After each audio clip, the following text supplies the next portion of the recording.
প্রিয় দর্শক আসসালামু আলাইকুম। আজকে চলে আসলাম আমার সোনালী মুরগির খামারে। আর এখানে আপনারা জানেন যে আমার এই খামারে প্রায় 1000 সোনালী মুরগি রয়েছে। আর এটার বয়স হচ্ছে আজকে প্রায় 13 দিন। 13 দিন বয়সে মুরগিটার আমসা দেখা দিচ্ছে, তাই আমি আজকে আমসার ওষুধ খাওয়াবো আর কি।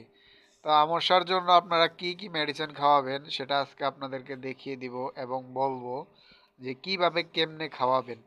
তো সেটা দেখার আগে আপনারা যদি আমার চ্যানেলে নতুন হয়ে থাকেন তাহলে অবশ্যই আমার চ্যানেলটা সাবস্ক্রাইব করে পাশে থাকবেন। তো চলুন কথা না বাড়িয়ে আজকে দেখিয়ে দেই আপনাদেরকে যে আমশার জন্য কি মেডিসিন চালাবেন। এই যে দেখতে পাচ্ছেন যে এটা হচ্ছে কক্সিকে, ঠিক আছে, এটা হচ্ছে আমশার ওষুধ। এটা 1 গ্রাম করে লিটার পানিতে চালাবেন। তো এটা হচ্ছে কক্সিকে। এর পরিবর্তিতে দেখেন অ্যামফ্রোলো আছে, তারপরে কক্সিকিউর আছে। যেহেতু কোম্পানি ভিন্ন তাই ওষুধের নামগুলো ভিন্ন এই হিসাবে।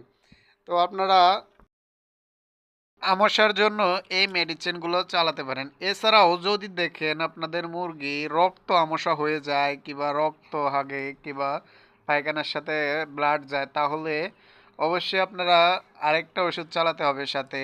সেটা হচ্ছে নাবাকে, যে দেখতেই পাচ্ছেন যে নাবাকে। এই নাবাকেটা 5 লিটার পানিতে 1 গ্রাম করে দিবেন। আর এটা হচ্ছে যদি আপনাদের মুরগির পায়খানার সাথে ব্লাড যায় তাহলে সেটাকে রক্তামশা বলা হয়, সেই জন্য এই নাবাকেটা দেওয়া হয় আর কি।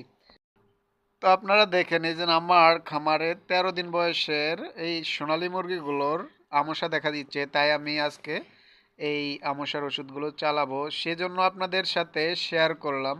আর আপনারা যারা খামারে মুরগি পালন করবেন তারা অবশ্যই 12 থেকে 13 দিনের দিন আমশার ডোজটা দিয়ে দিবেন এবং 20 থেকে 25 দিনের ভিতরে আরেকটা আমশার ডোজ দিয়ে দিবেন। আশা করি ইনশাল্লাহ আর কোনো রকম কোনো প্রকার সমস্যা হবে না।